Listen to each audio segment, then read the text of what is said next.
नमस्कार दोस्तों, आज बात करेंगे कि लोकसभा चुनाव 2024 के दूसरे चरण में शुक्रवार को 13 राज्यों और केंद्र शासित प्रदेशों की 88 सीटों पर मतदान हुए। हालांकि चुनाव को लेकर उत्साह शाम को आए वोटिंग प्रतिशत ने कम कर दिया। इस बार का वोटिंग ट्रेंड पहले चरण के चुनाव से भी खराब रहा। दूसरे चरण में लगभग 60% मतदाताओं ने ही अपना मताधिकार का प्रयोग किया, जबकि 2019 में इन्हीं सीटों पर 70 से ज़्यादा लोगों ने बढ़ चढ़कर वोट किया था। कम होते इस वोटिंग प्रतिशत ने सभी राजनीतिक दलों का गणित बिगाड़ दिया है। पहले चरण में 21 राज्यों की 102 लोकसभा सीटों पर भी लगभग 60% वोट डाले गए थे। पिछले चुनाव में इन सीटों पर भी 70% से ज़्यादा मतदान हुए थे। यही हाल दूसरे चरण में भी रहा। किसी भी राज्य में मतदान का आंकड़ा 80% को पार नहीं कर सका। यूपी में दोनों चरणों में वोटिंग कम हुई। हालांकि उत्तर प्रदेश में सबसे ज़्यादा 80 लोकसभा की सीटें हैं, लेकिन वहां के वोटरों में चुनाव को लेकर उत्साह बड़ा कम दिखाई दे रहा है। पहले चरण में जहां 57% वोट पड़े, वहीं दूसरे चरण में महज 54.8% लोगों ने ही अपने मत अधिकार का प्रयोग किया।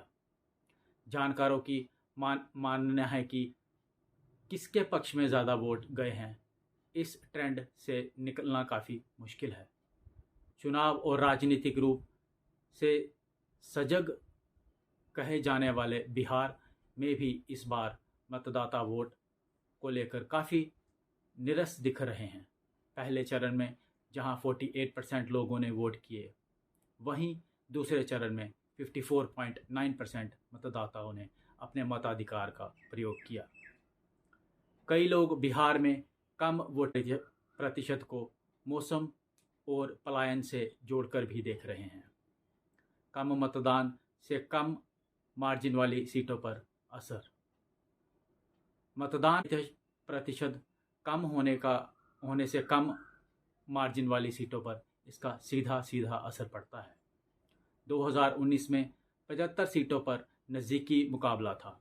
ऐसे में परिणाम किसी भी तरफ झुक सकता है। कम वोटिंग ट्रेंड से सरकार बदलने के आसार। पिछले 12 में से 5 चुनावों में वोटिंग प्रतिशत कम हुई है और इनमें से 4 बार सरकार बदली है। 1980 में चुनाव में मतदान प्रतिशत कम हुआ और जनता पार्टी को हटाकर कांग्रेस ने सरकार बनाई।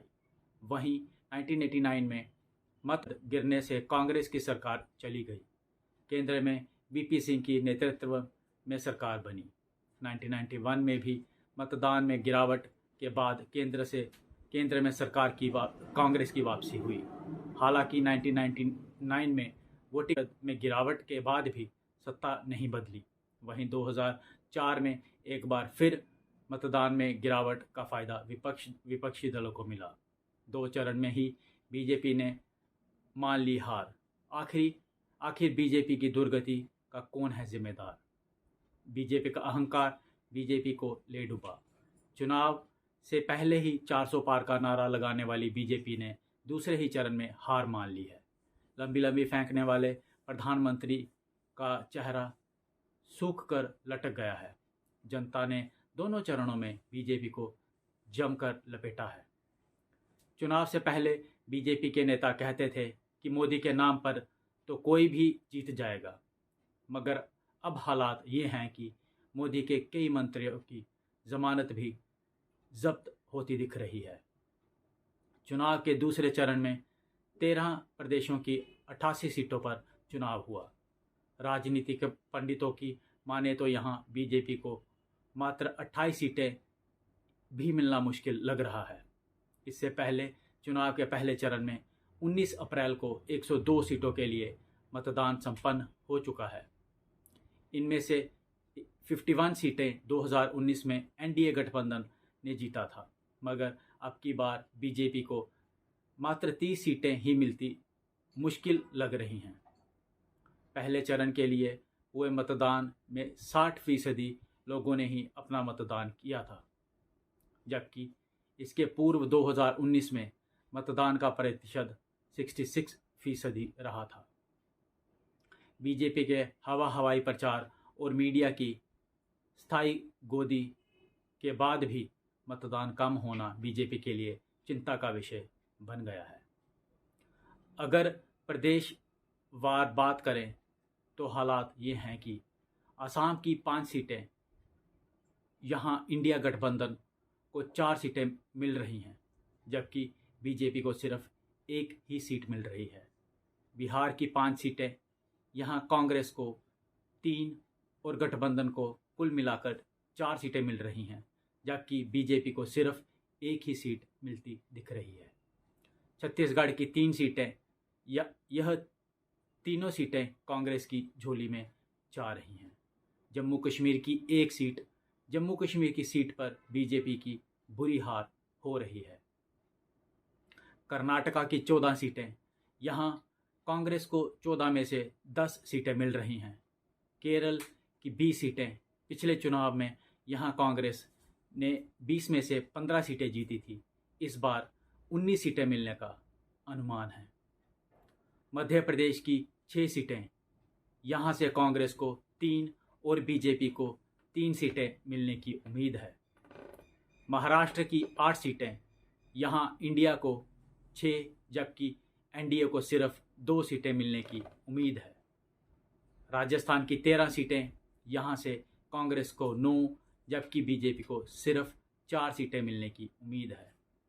त्रिपुरा की 1 सीट, त्रिपुरा के पूर्व से बीजेपी के प्रत्याशी और पूर्व सीएम बिप्लब कुमार देव लाखों वोटों से बुरी तरह हारने जा रहे हैं। उत्तर प्रदेश की 8 सीटें, यहाँ 5 सीटें इंडिया को जबकि एनडीए को 3 सीटें मिलने की उम्मीद है।